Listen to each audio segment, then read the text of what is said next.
Сәлеметсіздер ме балалар? Бүгін бізде сөйлеуді дамыту сабағы. Бүгінгі сабақтың тақырыбы көліктер және оның түрлері. Сабақ бастамас бұрын шаттық шеңберін құрамыз.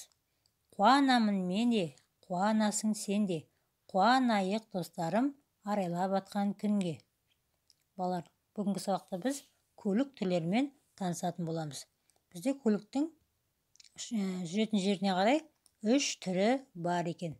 Біріншісі бізде жер көлігі. Жер көлігі дейміз, бұл жерде жүретін көліктер. Бұларға бізде автобус, автокөлік, жүк көлігі, мотоцикл, пойыз жатады. Онан кейін бізде әуе көліктері. Әуе дегеніміз аспанда ұшып жүретін көліктер. Бұнда бізге әуе шары, ұшақ, тікұшақ, дирижабль, зымыран жатады екен. Онан кейін үшінші түрі бізде суда жүзетін көліктер. Бұлардан бізге катамаран су көлігі екен, кеме, қайық, желкенді қайық және сүңгуір қайық. Бұлар су көліктері екен. Сонымен балалар, көліктің 3 түрі бар екен. Әуе көлігі, жер көлігі және су көлігі. Енді кітапты ашып тапсырмаларды орындаймыз. Бірінші тапсырмада бізде суреттегі көліктерді ата. Бұл көлікті кім жүргізеді дейді. Бұл жерде бізде зымыран, ұшақ, пойыз, кеме, автобус, автокөлік және велосипед берілген. Зымыранды жүргізетін адамды бізде ғарышкер дейміз.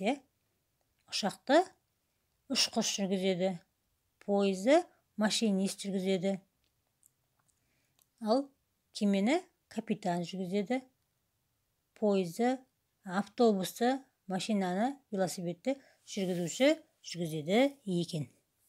Одан кейін екінші тапсырма бізде жұмбақ шешек дейді. Әйді жұмбақта берілген, соны табамыз.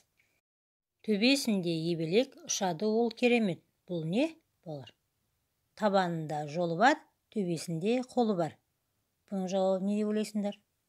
Үшіншісі, арқасында ауыл жүр, ала тайым шауып жүр. Жұмбақты табамыз. Онан кейін кітаптың екінші бетіндегі үшінші тапсырмаға қараймыз. Бұл жерде бізде суреттер берілген. Суреттер бізде толық емес, бір бөлшектері салынбаған. Тапсырма суретті толықтырып сал дейді. Жердегі көліктердің кем бөліктерін толықтырып саламыз. Онан кейін төртінші тапсырмада сөйлемдерді толықтыр, сұрақтарға жауап бер дейді. Егер көлік жермен жүрсе, бұл қандай көлік? Жерде жүретін көлік түрлерін ата дейді. Онан кейін егер сумен жүрсе, бұл қандай көлік? Онан кейін егер әуеде ұшса, бұл қандай көлік? Соны табамыз. Балалар, бұлардан бөлек тағы да бізде арнайы көліктер болады. Арнайы көліктер дегеніміз халыққа қызмет ететін көліктер. Мысалы бізде бірінші өрт сөндіру машинасы. Одан кейін полиция машинасы, одан кейін жедел жәрдем машинасы екен. Бұл үшеуі де жедел нөмір арқылы керек кезде халықтың қасынан табылады екен. Балалар, осымен бүгінгі сабағымыз аяқталды. Назарларыңызға рахмет. Сау болыңыздар.